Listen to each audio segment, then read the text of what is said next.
À Bobo, grand marché.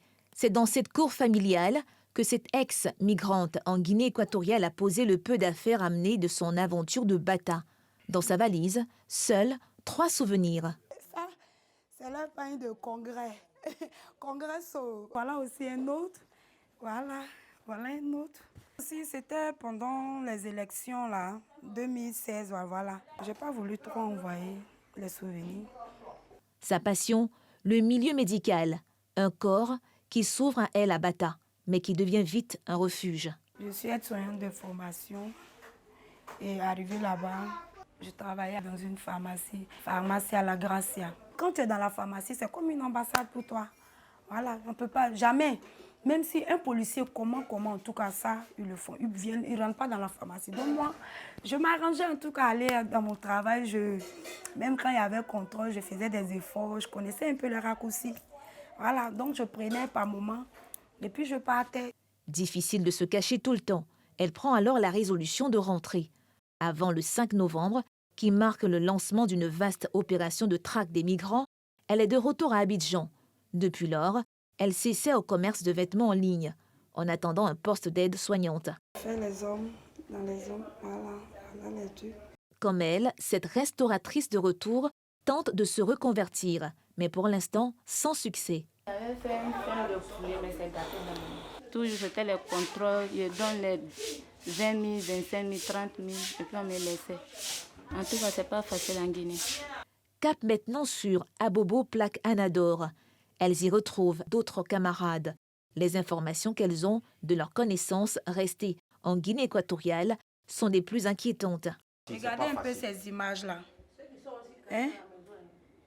D'après eux, c'est les immigrants.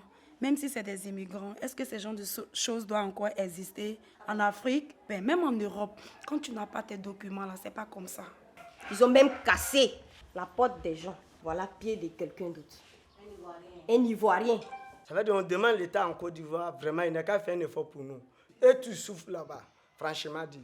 Ces ex-migrants décident de faire un sitting à l'ambassade équato-guinéenne à Cocody. Non loin de là, le Conseil national des droits de l'homme en est informé. Préoccupée, la présidente les reçoit en urgence. Quel est le souci? On peut commencer à... Actuellement, nos frères sont dans les besoins. D'autres sont en prison, d'autres sont à la maison. À la maison, sans la nourriture, sans rien. Qu'est-ce qui a déclenché tout ça? Il n'y a pas de cause. La présidente du CNDH entend s'enquérir davantage de la situation sur le terrain. Le n'a pas de commission nationale en charge des droits de l'homme. Je vois Guinée-Conakry, Guinée-Bissau, mais il n'y a pas Guinée équatoriale. Ils n'ont pas d'institution. C'est-à-dire nos collègues qui pourraient nous aider vraiment à traiter le cas avec diligence.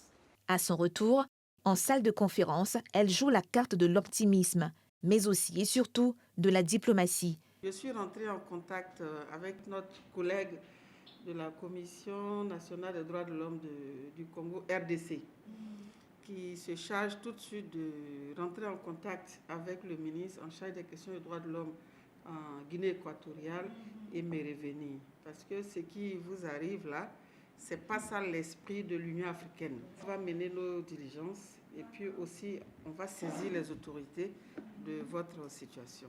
Il ne faut vraiment pas vous faire justice. Surtout, ne posez pas d'actions qui puissent déranger notre travail.